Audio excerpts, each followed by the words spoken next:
Una mujer de 68 años de edad llega a urgencias con síntomas urinarios de 3 de evolución. En 12 horas, esto deja de ser una infección urinaria y se convierte en una emergencia donde cada hora cuenta. La paciente ingresa en shock. En este video no te voy a dar respuestas, te voy a dar datos por momentos y tú vas a tener que ir decidiendo, acompañado de tu profesor o acompañado a mí. Necesitas papel y lápiz de seguir. No olvides, te vas a hacer unas preguntas, tú vas a plantear tu razonamiento clínico, tus hipótesis, tus ideas y tus recomendaciones en ese sentido. ¿Qué vamos a aprender? Tres cosas vamos a aprender. ¿Qué vas a hacer al finalizar esta sección? Primero, reconocer una infección grave con una disfunción orgánica, priorizar estudios y tratamientos sin retrasar lo crítico y reevaluar la respuesta.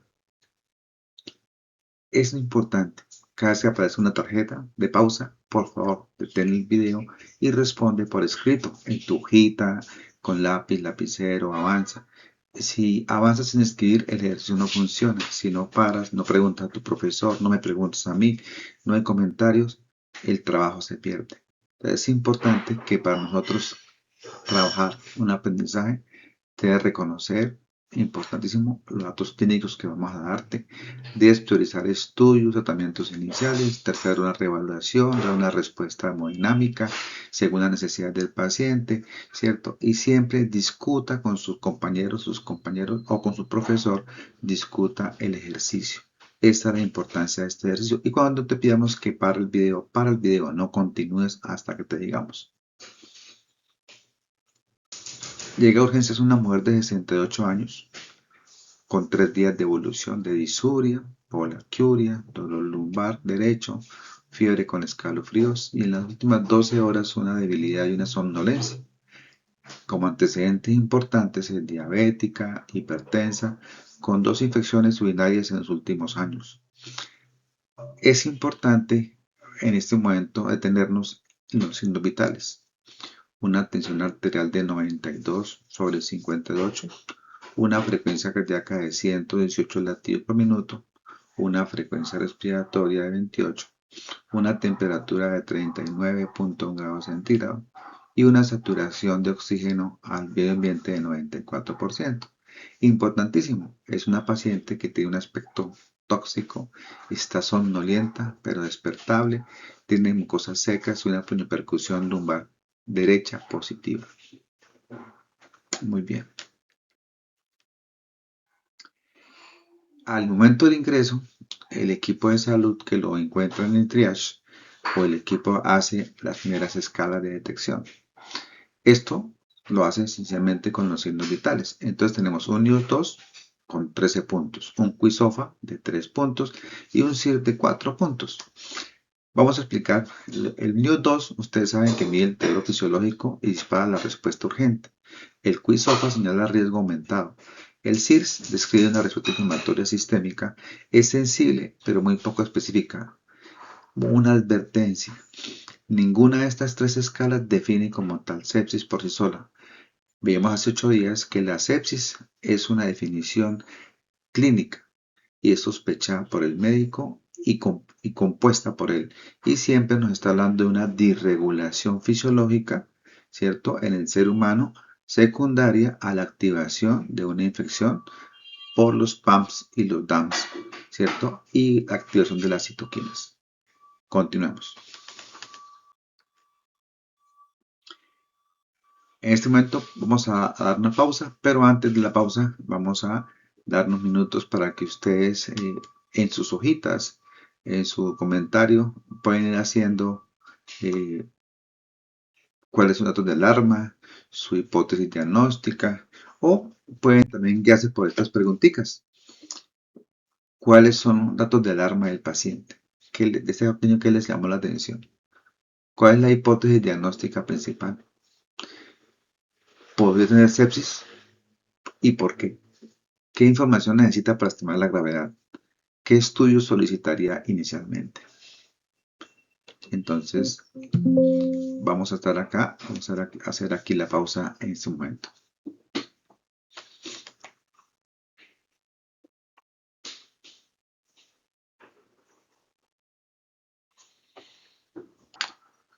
olviden hablar con su profesor. No olviden hacer sus comentarios. No olviden hablar entre pares. Eso es muy importante en estas preguntas.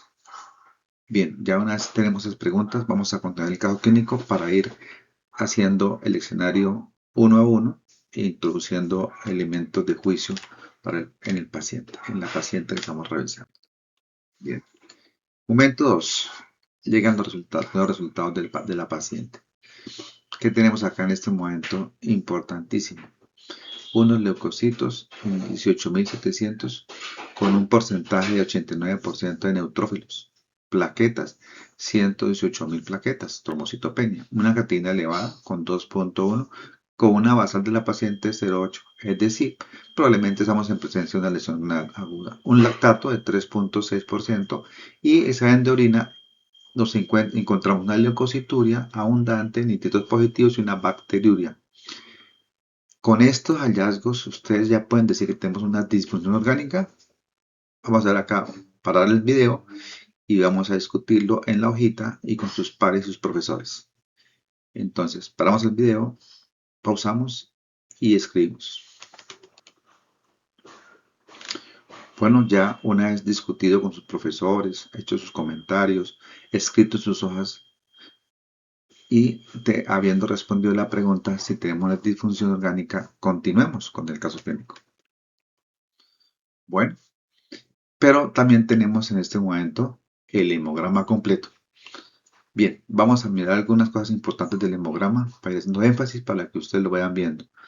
Ya sabemos que tenemos su leucocitosis la tenemos acá, ¿cierto? Su neutrofilia, tenemos su linfopenia relativa y tenemos granulocitos inmaduros en un porcentaje de 3.2, muy por encima del rango habitual.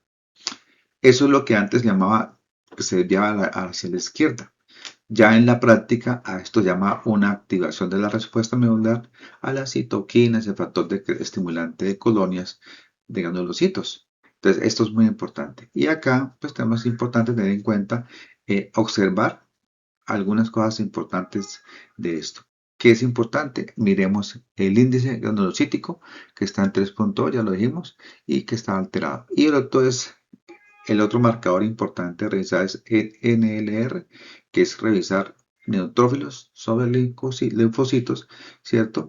Ese porcentaje si está por encima de 10 en un paciente, es muy indicativo de que estamos en disfunción orgánica y que probablemente una causa importante es que sea secundaria a infección y que está el paciente en sepsis.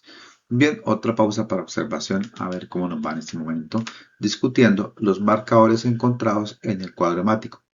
Importante, leucocitosis, neutrofilia, índice granulocítico y el NLR, que son como los marcadores más importantes en este momento que uno puede encontrar en el cuadro hemático y que puede uno ir uniendo en el proceso de una infección, ¿cierto? Con una activación de la respuesta inmune que está afectando en este momento la stem cell o que está poniendo a los granulocitos en este momento en activación, dada la presencia seguramente de un estímulo de un PAMS. Entonces sigamos pensando y colocando en la hojita cuál es nuestro razonamiento médico frente al escenario que encontramos con el hemograma. Bien, y en cuanto a la célula roja, o sea, la hemoglobina, vamos a ver que pues está caída, 11.8, un hematocrit de 35.2, es normocítica, normocrómica.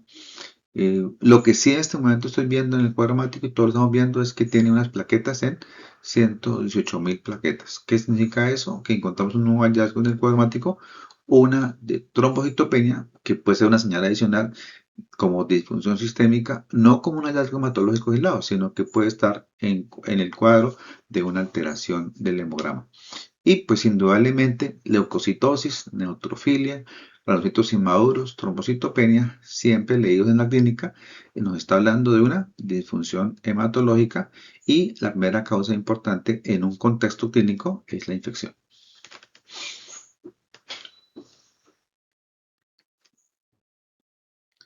Segundo momento importante, biomarcadores.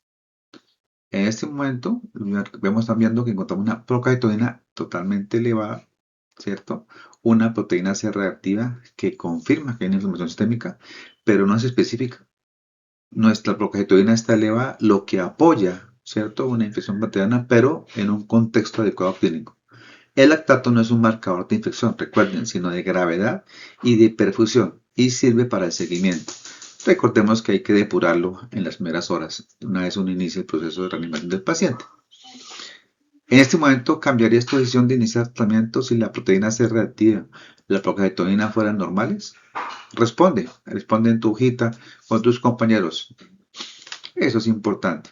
Pero recuerden siempre que la sepsis es un constructo clínico. Los marcadores nos apoyan, pero el constructo es clínico y probablemente uno con un marcador puede ser normal, alguno de ellos puede estar normal, pero si la clínica nos está hablando a nosotros que el paciente tiene una infección, debemos actuar en congruencia, no con un biomarcador o porque un hemograma o porque no es un marcador con una proteína C reactiva, una procalcitonina o un lactato, no lo esté diciendo. Recuerden, marcadores más no diagnósticos. Pausa.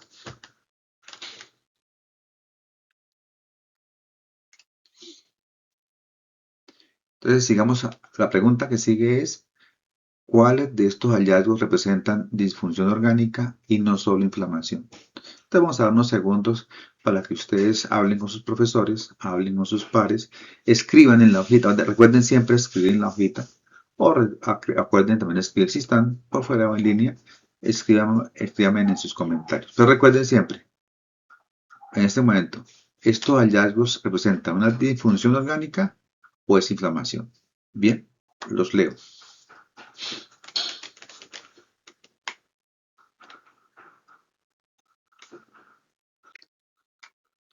Continuando. Entonces, ¿cómo se construye el diagnóstico?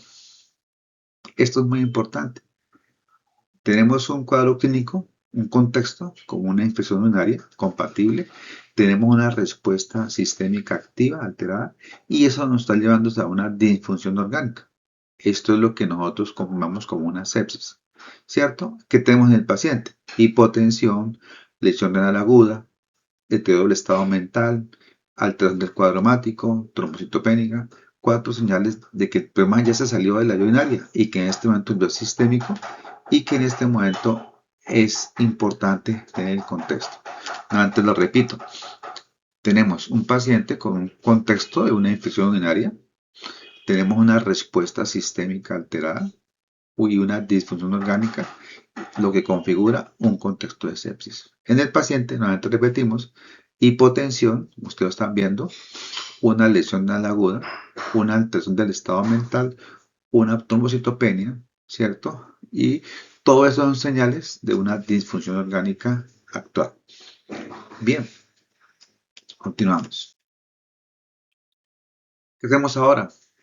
Acá es importante eh, que nosotros tengamos en cuenta nuestros hallazgos y nuestras recomendaciones de qué hacer. Eh, es importante en este momento, ¿cierto? No solo qué hacer, sino en qué orden. Recuerda importante, el orden, sistemático, los expertos somos sistemáticos. Primero, cultivos antes del antibiótico siempre que no generen un retroceso relevante. Colocar un antibiótico o antimicrobiano endovenoso oportuno según el foco, gravedad y epidemiología que yo esté observando. Recuerden, el médico es el que observa el foco. Uno es el que coloca el antibiótico, uno es el que percibe cómo está la resistencia o sensibilidad del paciente, de la bacteria en el paciente. Entonces, es importante tener en cuenta eso. ¿Qué sigue después de eso? Colocación de cristaloides con una reanimación individualizada y una reevaluación frecuente, no abandonar el paciente. Hacer un seguimiento de la perfusión con el lactato. Hacer un seguimiento de la presión arterial media, el estado mental del paciente, el llenado capilar y la diuresis. Una búsqueda activa del foco y un vasopresor si persiste la hipotensión. Es importante insistir, el tiempo es la variable que más pesa acá. Por eso es que las guías nos recomiendan siempre primera hora de una vez uno identifica la sepsis. Inicie el proceso en los pacientes. Busque foco. Tome cultivos microbiológicos en la medida que sea posible y factibles.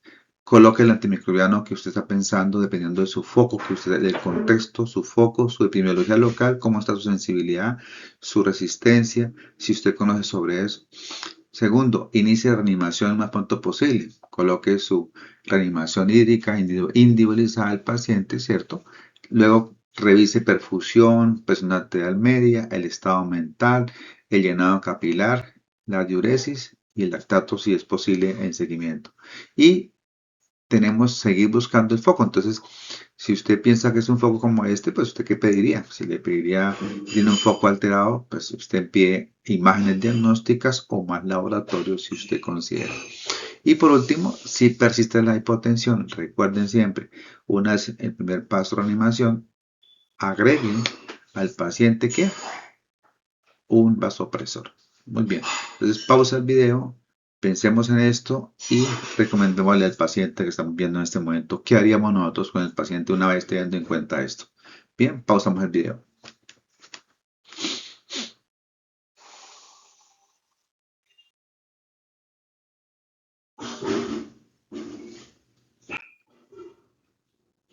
Bien, momento 4. El paciente. Una vez le hemos hecho lo anterior, le hemos revisado, le hemos colocado, hemos tomado ya cultivos, hemos tomado ya laboratorio, hemos tomado imágenes, hemos tomado y hemos iniciado la reanimación. El paciente continúa con su deterioro. ¿Qué vamos a hacer en este momento? Entonces, que una vez realizado todo el proceso sistemático, vemos que a pesar de la reanimación inicial, este paciente no mejora. No mejora. Sigue ahí, ven ustedes, ¿cierto? La tensión sigue en 82/48. La presión arterial media sigue en 59. La frecuencia cardíaca en 120. Más somnolienta. Y el lactato que tomó uno de lactato subió de 3.6 a 4.3. Explica. ¿Iniciamos o no iniciamos la norepinefrina con meta inicial de presión arterial media 105? Entonces, por favor, empecemos a pensar si este momento es el momento de iniciar o hacer algo. Bueno, se me ha olvidado también ahí en la imagen, también algo importante es que como ustedes saben, en primera hora uno pide imagen en diagnóstico, encontramos que la ecografía nos está mostrando una dilatación de la vía urinaria derecha y la tomografía, el Urotac, nos muestra un cálculo ureteral obstructivo más una hidronefrosis presente. Pausamos el video, pensamos en grupo, hablamos con nuestro profesor y llegamos a acuerdos. Bien, pausa.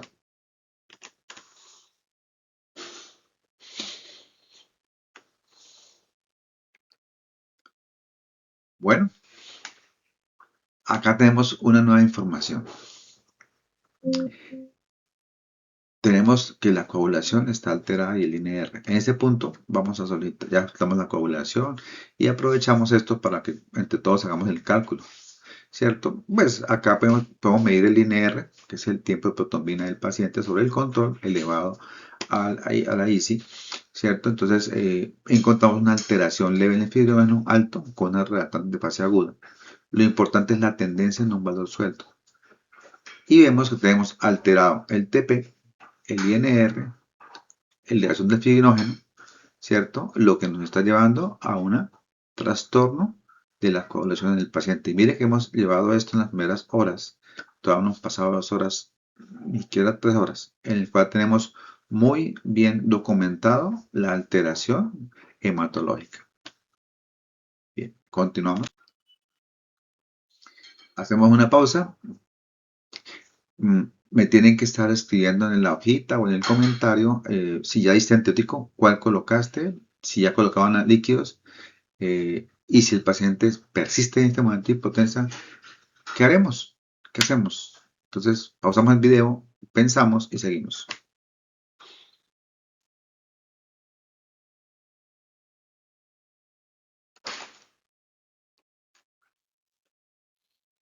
Bien, un nuevo giro en el caso, como la medicina. En un momento u otro, los pacientes giran, hacen movimientos que uno no se espera o que uno está esperando a veces. ¿Qué encontramos acá en este momento? Recuerden que en la última diapositiva que mostramos ahorita, encontramos una ecografía con una dilatación de la vía urinaria derecha y una urotac o una tomografía con un cálculo ureteral obstructivo y una hidronefrosis, ¿cierto? En este momento ya tenemos el paciente con un antibiótico, espero que hayan colocado el antibiótico, hayan puesto el nombre, la dosis, la vía de administración. Tenemos más soporte, líquidos, y tenemos en este momento una cosa importante, es el control del foco. ¿Qué tenemos en este momento importante que encontramos? Una infección urinaria obstructiva, que este foco no solamente es suficiente con dar antibióticos. Mientras el foco no se controle, la paciente no va a mejorar. Pero así tenga una muy buena apertura o cobertura antibiótica. Este momento es importante porque necesitamos trabajar en grupo. Entonces necesitamos controlar el foco. Entonces, ¿qué haríamos nosotros? Pues buscaremos la ayuda de un médico amigo, como son los médicos que trabajan en neurología. Muy bien.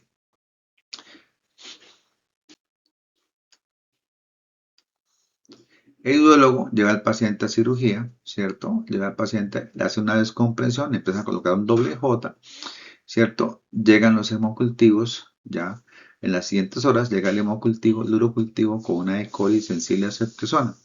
No tiene ningún mecanismo de resistencia que obligue a mantener un mayor espectro, ¿cierto? Que pregunta, ¿uno mantendría el espectro amplio o uno puede desclonar?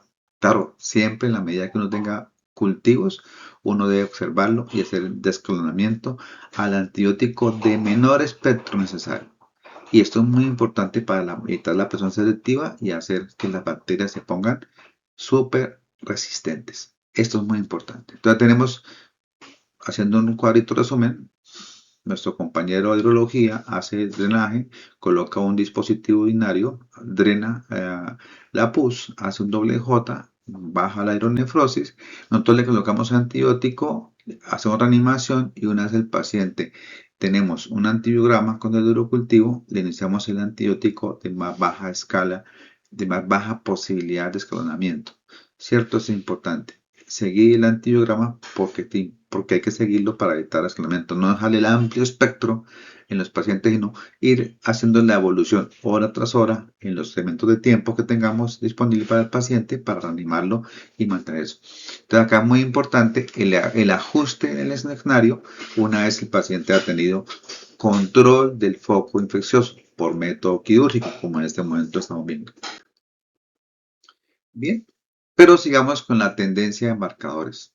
Nosotros clínicos tenemos que seguir viendo la clínica, el laboratorio y los marcadores. Esto es muy importante. ¿Cómo vamos a ver la tendencia? La presión arterial media está por encima de 65, le bajamos a la norepinefrina, mejora el sensorio de la paciente, se recupera la diuresis, mejora el lactato, baja el lactato, la creatinina está en descenso y las plaquetas se están recuperando. Ven ustedes ahí en la diapositiva cómo se está viendo eso. Recuerden siempre algo importante para nosotros, un valor aislado no dice nada.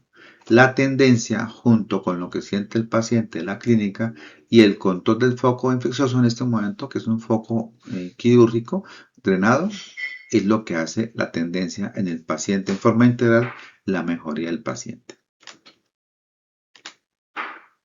Entonces, aquí como algo importante de integración, ya vimos que un NIOS2 nos ayuda a detectar el deterioro, el QISOFA identifica riesgo, el CIR describe la respuesta inflamatoria, la proteína C reactiva y la progesterona nos apoyan en el contexto.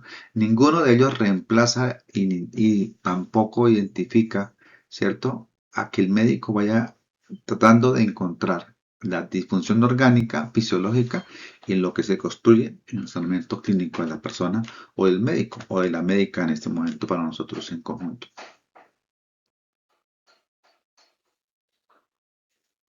Acá algo para resumir, ¿qué aporta cada marcador? Entonces, recordemos, el NIOS detecta deterioro, el QISOFA detecta riesgo, el CIRS describe inflamación, el índice de granulocitos inmaduros apoya el trastorno hematológico con la activación de las PAM. La proteína C reactiva y la progesterona dan contexto fisiológico dentro de un contexto de alteración fisiológica. El lactato mide la gravedad y la respuesta. El INR se lee como una tendencia y nos lleva a un trastorno en la coagulación. Ningún marcador aislado hace diagnóstico. El diagnóstico lo hace todo este proceso. Miren que tenemos un proceso muy completo y complejo construido en el tiempo. Bueno, en este momento vamos a dar nuestra última pausa, un minuto. ¿Para qué? Vamos a dar una serie de comentarios. Ahora sí, integra diagnóstico, tratamiento, desescalonamiento antibiótico. ¿Qué harías distinto de lo que has hecho hasta ahora? ¿Qué harías distinto o qué mejorarías tú en el proceso de diagnóstico y el razonamiento médico que has hecho con tu equipo de trabajo y con tus profesores? Entonces, miremos qué pudiéramos haber hecho distinto lo que en los pasos que hicimos en las pausas, qué haríamos distinto en el proceso. Bien, tenemos unos minutos de observación. Recuerden, escribirlo en el papel, será recogido por sus profesores, discutan con sus profesores, discutan con sus compañeros, hagan el trabajo. ¿De acuerdo? Muy bien. Entonces, pausamos un momento.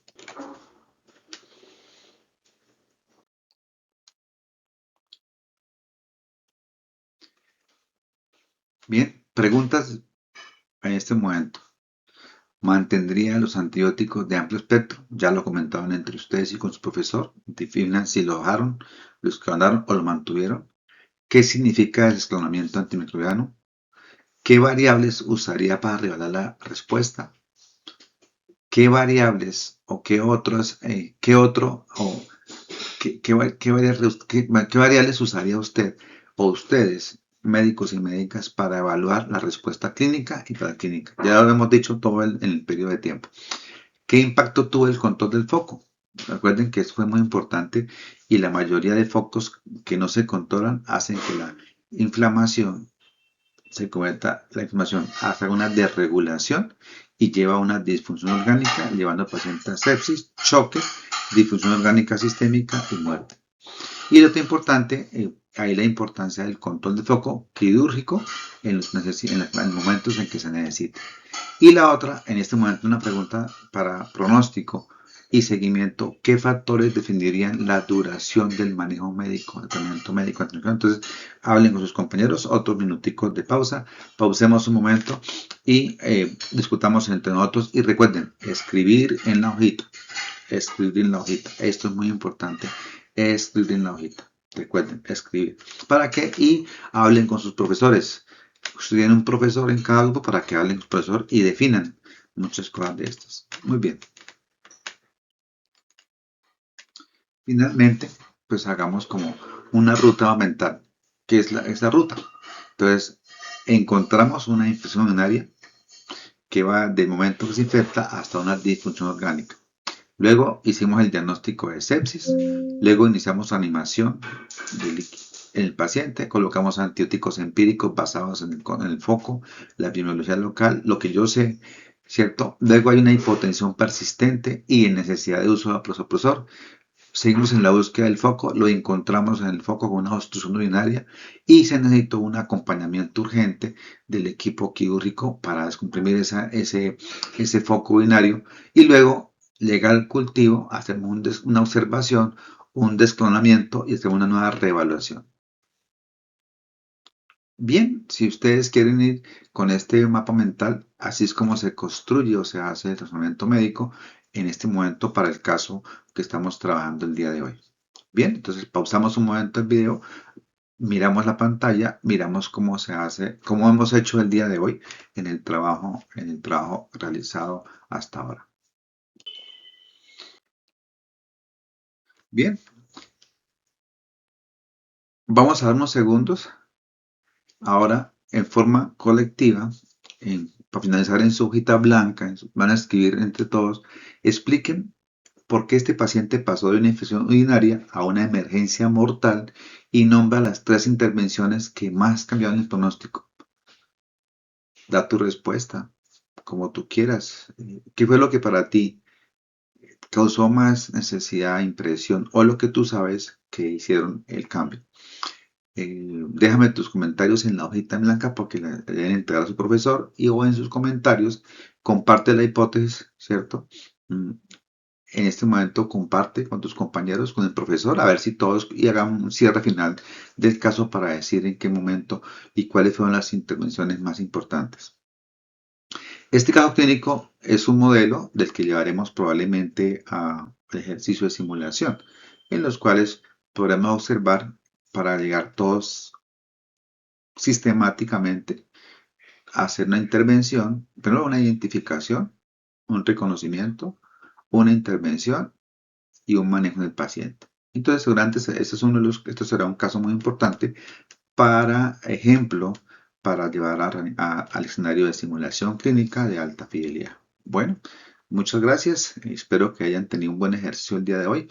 No olviden dejar sus hojitas en blanco, escribir sus nombres, sus códigos y entregarle al profesor porque este será parte del ejercicio de hoy como presencialidad. Muchas gracias.